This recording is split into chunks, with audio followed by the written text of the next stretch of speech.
Praise the lord.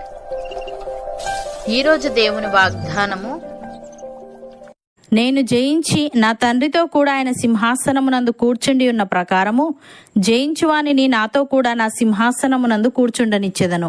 ప్రకటన గ్రంథము 3వ అధ్యాయము 21వ వచనము. సహోదరి సహోదరులారా, ఈ మాట లవదొకియ సంఘానికి చెప్పబడిన సందేశంలో చివరి మాట. ఇక్కడ యేసయ్య ఒక గొప్ప వాగ్దానాన్ని ఇస్తున్నాడు.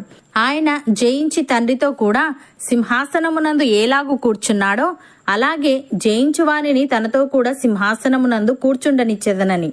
ప్రియులారా, ఇది ఒక గొప్ప గౌరవానికి, అధికారానికి సంకేతం. తండ్రి సింహాసనం అంటే పాలనకు, అధికారానికి చిహ్నం. దేవునితో కలిసి ఆయన రాజ్యంలో పాలించే హక్కు. ఇది మనకు కావాలంటే మన జీవితంలో వచ్చే శోధనలు, పాపపు ప్రలోభాలు, కలవరాలు వీటన్నింటినీ జయించి యేసుని నమ్మి విశ్వాసాన్ని విడిచిపెట్టకుండా ఉండాలి. స్టెఫను రాళ్లతో కొట్టబడుతున్నప్పుడు కూడా యేసయ్యను విడిచిపెట్టలేదు. పైగా తనను హింసించే వారి కోసం ప్రార్థించాడు. అతడు తన ఆత్మీయతలో స్థిరంగా ఉన్నాడు. పౌలు అనేక కష్టాలను, పోరాటాలను ఎదుర్కొన్నాడు. చివరికి మంచి పోరాటం పోరాడి తిని, నా పరుగు కడముట్టించి తిని, విశ్వాసం కాపాడుకొంటినని సాక్ష్యమిచ్చాడు.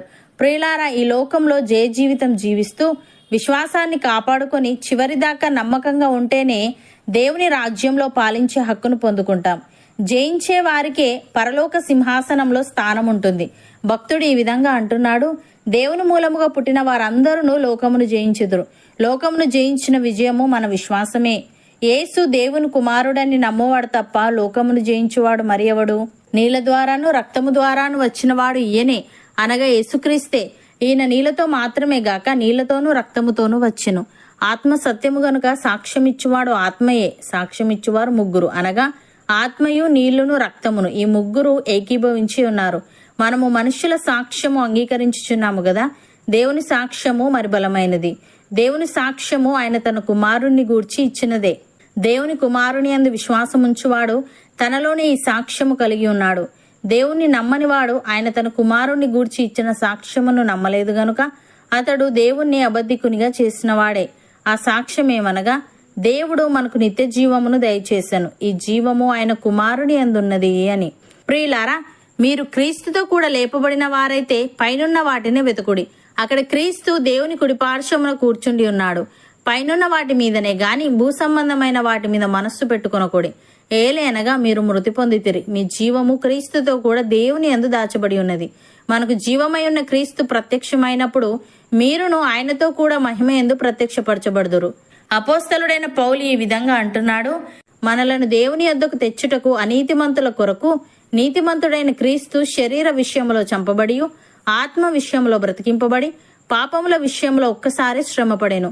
దేవుని దీర్ఘశాంతము ఇంకా కనిపెట్టుచుండినప్పుడు పూర్వము నోవాహు దినములలో ఓడ సిద్ధపరచబడుచుండగా అవిధేయులైన వారి యొద్దకు, అనగా చెరలో ఉన్న ఆత్మల యొద్దకు ఆయన ఆత్మరూపిగానే వెళ్లి వారికి ప్రకటించెను. ఆ ఓడలో కొందరు, అనగా 8 మంది నీటి ద్వారా రక్షణ పొందిరి. దానికి సాదృశ్యమైన బాప్తిస్మము ఇప్పుడు మనలను రక్షించుచున్నది. అదేదనగా శరీర మాలిన్యము తీసివేయుట కాదు గాని యేసుక్రీస్తు పునరుత్థాన మూలముగా దేవుని విషయము నిర్మలమైన మనస్సాక్షినిచ్చు ప్రత్యుత్తరమే. ఆయన పరలోకమునకు వెళ్లి దూతల మీదను, అధికారుల మీదను, శక్తుల మీదను అధికారము పొందినవాడై దేవుని కుడిపార్శ్వమున ఉన్నాడు అని.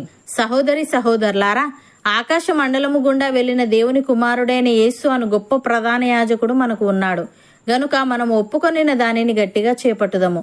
మన ప్రధాన యాజకుడు మన బలహీనతల యందు మనతో సహానుభవము లేనివాడు కాడు గాని సమస్త విషయములలోనూ మన వలనే శోధింపబడినను ఆయన పాపము లేనివాడుగా ఉండెను గనుక మనము కనికరింపబడి సమయోచితమైన సహాయము కొరకు కృప పొందునట్లు ధైర్యముతో కృపాసనము నొద్దకు చేరుదము.